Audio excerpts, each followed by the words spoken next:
নদিয়া থেকে আকাশ দত্ত তিনি প্রশ্ন করেছেন যে আমার প্রশ্ন কিভাবে ভগবানের চিন্তা সব সময় করতে পারবো? চিন্তা করলেই চিন্তা করবেন?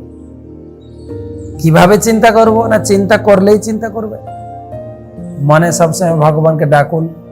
ঘুম থেকে উঠে প্রথম ভগবান শ্রীকৃষ্ণের যেন ছবিটা মনের ভিতরে ভেসে ওঠে, তারপরে তাকে কেন্দ্র করে সব কাজ করুন। প্রণাম করে আপনি কাজে যান, প্রণাম করে আপনি অফিস কম্পিউটার পড়াশোনা যা করবেন কৃষ্ণ। যেরকম বাড়িতে আমি যখন ছোটবেলায় পড়াশোনা করতাম, এক ক্লাস থেকে আরেক ক্লাসে উঠতাম, তখন নতুন খাতা, নতুন বই, নতুন খাতাতে মা সুন্দর করে মলাট করে দিতেন, আর প্রথম লিখতে হতো ঠাকুরের নাম, শ্রী শ্রী হরি, তারপরে তুমি লিখবে।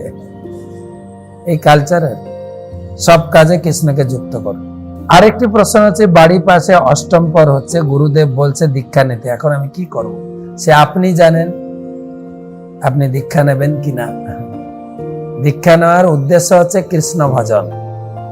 আপনাকে কৃষ্ণ ভজন করতে গেলে সম্পূর্ণ নিরামিষ, 4 নিয়ম পালন, 16 মালা জপ, যদি এই রকম দীক্ষা আপনাকে দেয় নিতে পারেন। তিনি যদি গৌড়ীয় বৈষ্ণব পরম্পরা মানে ইস্কন অথবা গৌড়ীয় মঠের কোনো পরম্পরায় ব্যক্তি হন, তার কাছ থেকে দীক্ষা নিতে পারেন।